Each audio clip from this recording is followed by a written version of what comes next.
Pagbasa mula sa ikalawang aklat ng Makabeo.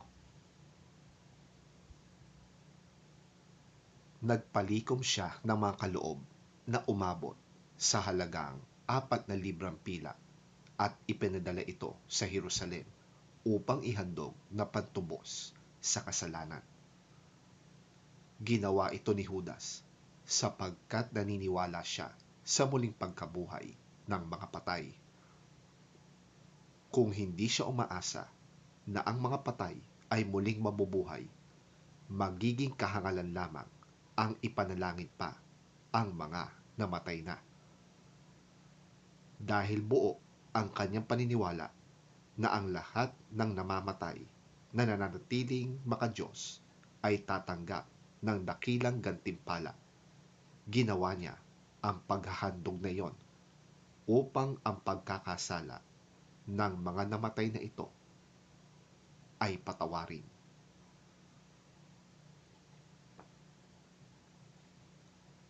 Ang salita ng Diyos. Salamat sa Diyos.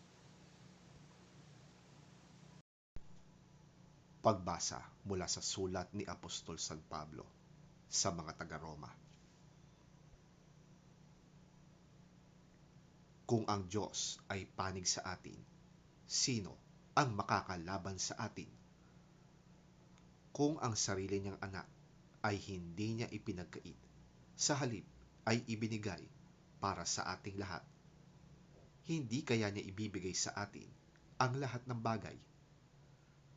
Sino ang makakapagharap ng paratang laban sa mga hinirang ng Diyos, gayong ang Diyos ang nagpapawalang sala sa kanila? Sino ang hahatol na sila'y parusahan? Si Kristo Jesus na pinatay, ngunit higit sa lahat ay muling binuhay, ngayon ay nasa kanan ng Diyos upang mamagitan para sa atin. Sino ang makapaghihiwalay sa atin sa pag-ibig ni Kristo? Ang kaguluhan kaya? Ang kapighatian, pag-uusig, pagkagutom, kahirapan, panganib, o kamatayan? Hindi. Sa lahat ng mga ito, tayo'y siguradong magtatagumpay sa pamamagitan niya na nagmamahal sa atin. Sapagkat natitiyak kong walang makapaghihiwalay sa atin sa kanyang pag-ibig.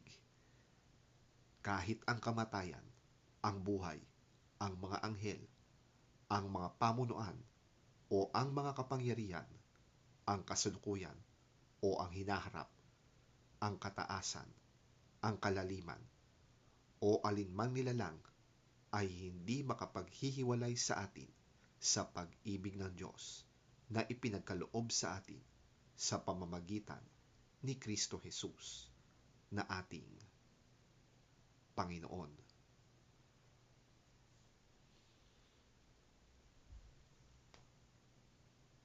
Ang salita ng Diyos. Salamat sa Diyos.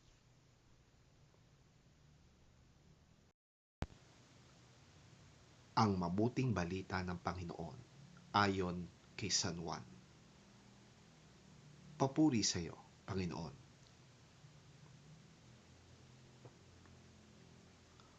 Huwag na kayong mabalisa. Sumampalataya kayo sa Diyos. Sumampalataya din kayo sa akin. Sa bahay ng aking ama ay maraming silid. Kung hindi ito totoo, sasabihin ko ba sa inyong pupunta ako roon upang ipaghanda ko kayo ng inyong matitirhan? At kapag naipaghanda ko na kayo ng matitirhan, ako'y babalik at isasama ko kayo upang kayo'y makapiling ko kung saan ako naroroon. At alam na ninyo ang daan papunta sa pupuntahan ko. Sinabi sa kanya ni Tomas, Panginoon, hindi po namin alam kung saan kayo pupunta. Paano namin malalaman ang daan? Sumagot si Jesus, Ako ang daan, ang katotohanan, at ang buhay. Walang makakapunta sa Ama, kundi sa pamamagitan ko.